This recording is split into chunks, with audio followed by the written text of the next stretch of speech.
Hey, thanks for joining us this morning for our first of what we hope will be many interviews with the Republican campaigns of those running for U.S. President. For our maiden voyage, we are extremely fortunate to have Republican candidate for U.S. President Vivek Ramaswamy to join us. For business leader, author, and most importantly, a husband and father. After graduating from Harvard, majoring in biology and receiving a JD from Yale Law School, Vivek started a biotech firm, Roivant Sciences, which successfully developed 5 FDA-approved drugs. And in 2022, he started Strive, an Ohio-based asset management firm whose main goal was to compete with asset managers that are trying to advance environmental and social agendas. Born and raised in Cincinnati, Ohio, married to Apurva, a throat surgeon and assistant professor at The Ohio State University Wexner Medical Center, Vivek and his wife are raising 2 sons. Welcome and thank you for joining us this morning, Vivek Ramaswamy. It's good to be here. How are you? I'm doing great, thank you. So first question, obviously last night the Durham Report came out. You've discussed shutting down essentially and relaunching the FBI. You've talked about shutting down the Department of Education. Having seen what you saw in the report last night, are you even more convinced that your position is the right one? I am. Sadly to say, I would love to be wrong about this, but I don't think I am. I said this in early March, and when I said it initially, people said that's a bombastic idea, where's your proof? And I've pointed out how this agency for the last 60 years has effectively been corrupt. It's been politicized, directing its justice enforcement in a politically selective manner, and in many cases, towards instances where there was no breakage of law at all. Now what we see in the Durham Report is, I would say, one of the most egregious examples of that politicization. And Martin Luther King, by the way, this is not a one-sided political dispute. Martin Luther King was wrongfully targeted by the FBI. They tried to pressure him into committing suicide, denied him a concealed carry permit. And so this is far more pragmatic to shut down the FBI than it first sounds. At the local level, you only have, let's say, local prosecutors and local police without an intermediary agency in between. At the federal level, you have the U.S. Marshals and you have the Department of Justice. Why on earth do we have this massive bureaucracy that sits in between them?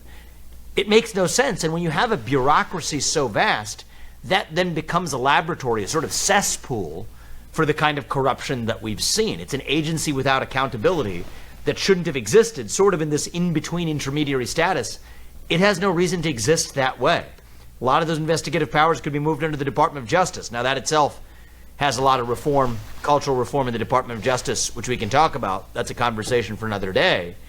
But even from an efficiency standpoint, the DEA investigates drug crimes separately from the FBI. So that's the problem with our federal government, is we have too big of an alphabet soup, too many different agencies marching to their own drum.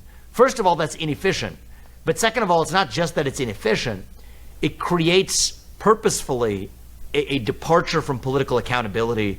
And once you're no longer politically accountable, that's the path to corruption. That's exactly what we see in today's FBI. So this is a much more pragmatic proposal than it first comes across to say when I say I want to shut down the FBI. I actually mean it. I think we can do it. And I don't think it's going to be risky. In fact, I think it's going to be good both for efficiency and for restoring the rule of law in our country. Vivek, you're the author of Woke Inc., Inside Corporate America's Social Justice Scam and Capitalism Necessitates a Free Market Framework. Last year, you worked with Idaho Senator Mike Crapo and Idaho Treasurer Julie Ellsworth to raise the issue of ESG. And 2 laws were passed in Idaho to push back on ESG just last year, so thanks for your help in that. And what does ESG do to the marketplace, and what would your administration do about it? So let's just define the issue, right?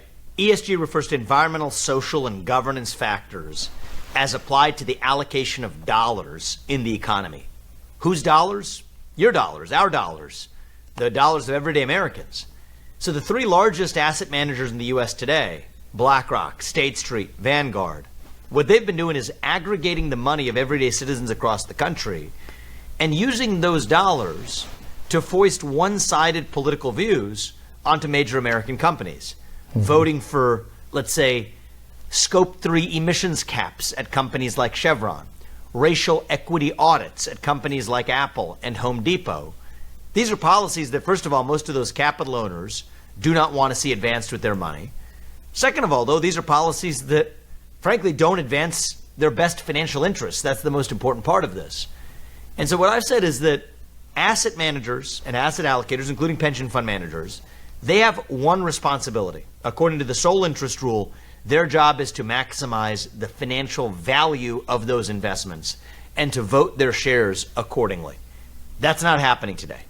So I'm a big believer in exposing the problem. I wrote about it in Woke Inc., also in my most recent book, which is a more detailed analysis of ESG, that's capitalist punishment. But I've also believed long in market solutions. I started a firm called Strive to compete with the likes of BlackRock and Vanguard, offering a different approach to proxy voting and shareholder engagement. It's telling companies to exclusively focus on maximizing profits through selling products and services. Who would have ever thought? A wild idea like that. Restoring capitalism through the market itself. But I think that this rot now runs so deep, the government itself is involved in the act, that market action alone is not going to be sufficient. Take Biden. He actually codified ESG in the law by changing the Department of Labor regulations that govern retirement fund plans, now telling them that they can take into account what he calls collateral benefits other than investment return. That is wrong. I would immediately rescind that rule. And by the way, that rule was designed to be non-transparent. Initially, there was supposed to be a disclosure requirement that told retirees that they were using these environmental and social factors. But by the time Biden passed the final rule, they nixed the disclosure requirement. Why? Because they don't want you to know. So the fact that you don't know about it, or many Americans don't know about it, is by design. It's not an accident. If they knew what was going on, many Americans in both political parties would say absolutely not. It was designed to be hidden for a reason. So in my administration, A, we'd make this transparent again. B, we'd say if you want your own dollars to be used to advance a social or political agenda, fine. Very few Americans want that. But otherwise, the rule of the road is you have to maximize value, period. And I think that transparency-based framework, I think once people know what's actually happening with their dollars, they would be incensed if they found out what was actually going on. That's why I've been on the crusade I've been on. But I think there's a better way forward, and I intend to govern accordingly as president. So Vivek, let's talk about the kitchen table topics. So inflation obviously destroys the power of the dollar, makes it more difficult for people to buy homes, it decreases American wages.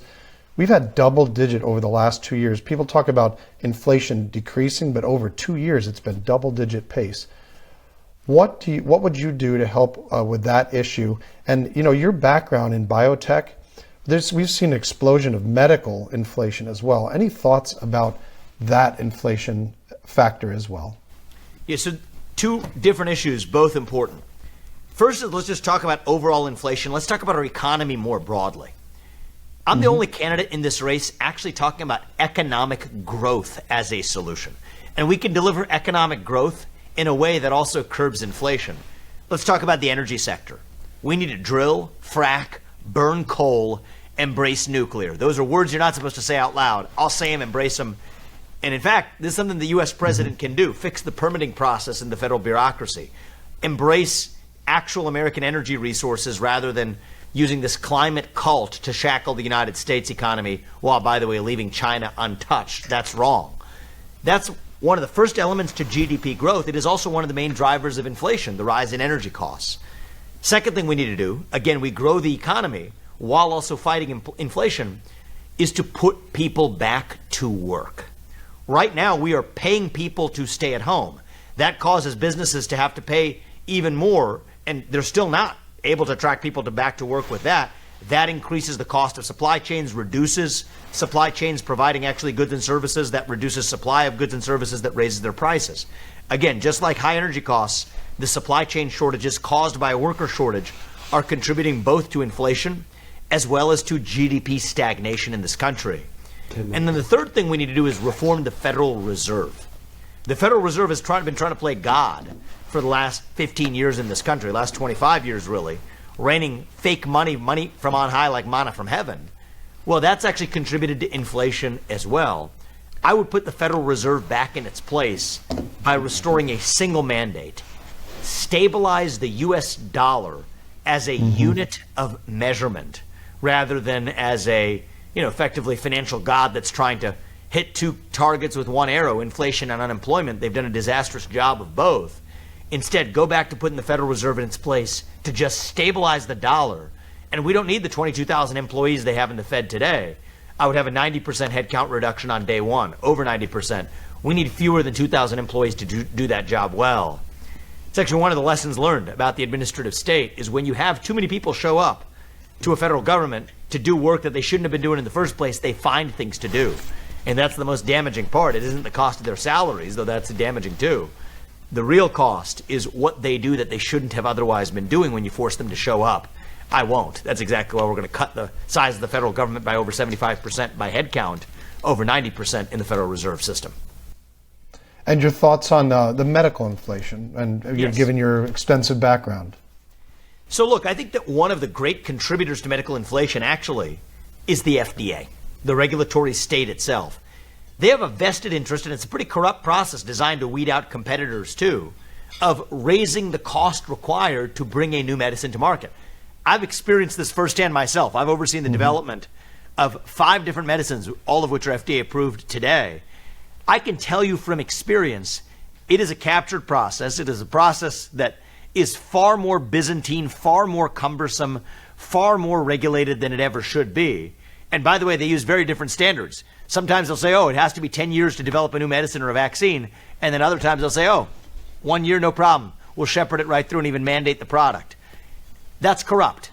It's a two-faced show they put on, but it's also one of the silent contributors to rising drug costs for everything except for the COVID vaccine, which they not only will pay for, but mandate on you. So I think that hypocritical two-faced standard, I think, is something that would end under my administration and actually bring some discipline back to our entire drug oversight process, because that's actually one of the great silent contributors to medical inflation, the term that you used.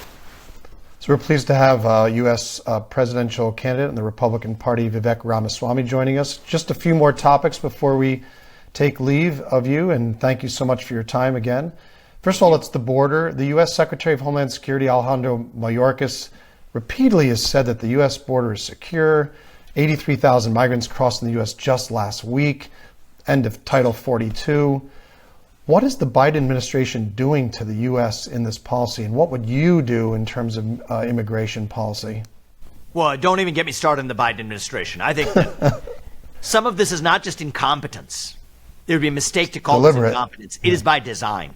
Okay, the Swiss cheese of the southern border, that's part of what actually undermines our national identity itself, because we're a nation built on the rule of law. So if your first act by the tens of thousands of people entering this country is a law-breaking one, think of what that does to our culture of rule of law here at home. So I'm tempted to rail even further, but I'm in this race to focus on solutions, not just to rail against the opponents. We've done enough of that, so I'm going to resist that temptation and focus on solutions. I'm not just talking about building some wall. I have committed to use our own military to secure the border. Yes, we have hundreds of thousands of people in our military who would be eager to who are serving because they're eager to serve our nation and our national interests, that are deployed or sitting around. No, we will station them on the border. They will be proud to do it. And I think that they will be proud to actually solve a problem that we face in this country. And remember, the border crisis is not just illegal immigrants crossing. It's drugs. It's fentanyl in particular. 90+% of the fentanyl that crosses and enters the country today enters illegally through the border, most of it through the southern border. And human trafficking. Yeah. Human trafficking. So these are problems that are far bigger than just illegal immigration as framed in a standard sense. Border security is national security. That is why I think it is legally, ethically, and morally justified to actually use our military to secure the border. First 3 months in office, I'll actually do it. And that's a big part of the difference of why I'm in this race. Is I'm not just talking about using a slogan here. I'm talking about actually delivering the solution, and I intend to. So, you just talked about the military, and you've raised the fact that the military recruitment is about 25% below goals. What do you think the root cause is? Do you believe in the doctrine of peace through strength anymore? And do you think that the military should ever be deployed without Congress's approval? So I think the main reason for the recruitment deficit in the military, and I'll keep this brief because I know we're wrapping on time, but I'll get to the most important part of this, is the loss of civic pride in our country. Young people don't want to serve a country that they're taught to hate, first by their schools, and now even worse, by that very military that they supposedly are signing up to serve. Look at what General Mark Milley teaches them about white rage or a racist past or history. This is wrong. And so one of the things I want to restore is that sense of national pride in the next generation of Americans. That's what this whole campaign is about. We've celebrated our diversity and our differences so much that we forgot all the ways we're really just the same as Americans. E pluribus unum, we say for a reason, from many one. I'm a millennial. I'm the first millennial ever to run for U.S. president as a Republican. And I take it as my personal responsibility. I take it seriously. As the youngest person in this race, I think I'd be the youngest person ever elected if I was elected. That comes with responsibility to reach the next generation and restore that sense of national pride and civic pride. And I think a lot of the problems in our military automatically melt away if we have people who are actually proud of our country coming in droves to serve it. Just to link a couple of things, we just have a couple more questions. Let's talking about the schools and also your idea on voting. So, Terry McAuliffe set off a firestorm when he said, "I don't think parents should be telling schools what they should teach." You're talking about the military and trying to get more involved in the military. You're talking about civics. You're talking about schools. You're talking about all these things, and it kind of coalesces in your idea about voting, which is you'd like to see people raise the voting age, and you want it to be the exceptions being military service and also civics. So maybe relate your thoughts about school, our civics, our education, and your thought on undergirding your idea to move the voting age to 25 from 18. Yeah, it's a great topic to wrap on. I think this is the way we've got to be thinking. You have to think outside the box, outside of partisan boxes, outside of any box, if we really want to revive that missing national identity in our culture. So what I've said is, I'd move the voting age from 18 to 25, but still allow 18-year-olds to vote if they either serve, either in the military or as a first responder, such as police. Or else, if they don't want to do that, fine. They can pass the same civics test that every immigrant has to pass in this country in order to become a naturalized citizen at all. I don't think it's too much to ask. Otherwise, they can wait till 25. So if you want to vote in this country, you have to either have served or know something about the country, or at the very least have lived in the country as an adult for a few years. And I think that's part of what it means to live in a constitutional republic. We don't live in a direct democracy. We live in a constitutional republic. That means that comes with civic duties. Young people don't value a country that they just inherit passively. We value a country that we have a stake in building. And that's a big part of the culture that I'm looking to rebuild for the next generation. We need to think on the timescales of history, not just election cycles. But I'll end this on a positive note to say that, yes, I'm young. Yes, I'm talking about the young next generation. But I think as a country, we're just a little young, actually. I think this national identity crisis is just our own version of going through adolescence, figuring out who we're really going to be when we grow up. I don't think we have to be Rome. I don't think we have to be Carthage. That's what we're taught to believe, that we're a nation in decline. I don't think we have to be. I think we're young, but I think that if we view it that way, we can see that our best days are actually not in some cheesy politician-y kind of way, but just actually truly ahead of us. That we're not on a decline. We may well yet be on our ascent, maybe even the very early stages of our ascent.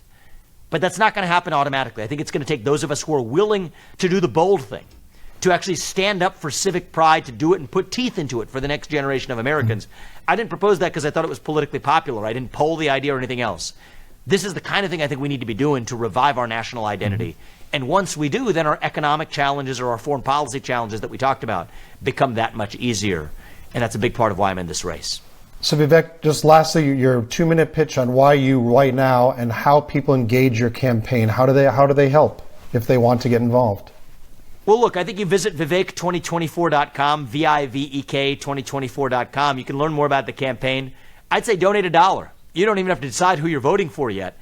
And don't donate a lot of money. Just donate $1. That makes you part of the movement to define the what and the why.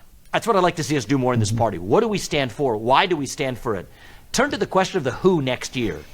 I'm in this race to take the America First agenda further than it's ever gone. And I think that we can do that if we're doing it based on first principles and moral authority, not just vengeance and grievance. I think the last president who did that well was Ronald Reagan. I think we could use a little bit of that revival of Reagan's spirit, and that's what I'm intended to bring in 2024. We will go further. We won't just build the wall. We will use the military to secure the border. We won't just tinker around the Department of Education. We'll shut it down. End race-based affirmative action in America. Abandon the climate cult. These are in many ways, some would call extreme America First policies. But I think they can also unite the country, and we can go further and deliver them if we're doing it on principled footing with a strong moral foundation rather than just based on vengeance or grievance. I do think it takes an outsider to get that job done. I don't think a professional politician does it. I think that leaves Trump and me in this race, and he's a friend and I respect him. But I'm in this race to go far further than he did, doing it on principled footing. Reagan's my inspiration, and I think that that's what I'm hoping to deliver, as Reagan did in 1980. I actually think we can deliver a landslide election in 2024 if we approach it that way. And that's what I'm in this race to do. And thank you, Vivek Ramaswamy, who is a Republican candidate for U.S. President. He's running in 2024. And we thank you for your time this morning, and thank you for your willingness to engage a broad range of issues. And we just thank you for your time again, and best of luck in your campaign. Thank you. I'll look forward to seeing you guys in soon, hopefully in person sometime. And when are you coming to Idaho? Well, it'll be within the latter part of this year. I'm sure we'll be there. So I'm excited to be there. I've been there before and love it. So we'll be sure. We look forward to seeing you. Thank you so much again. Thank you.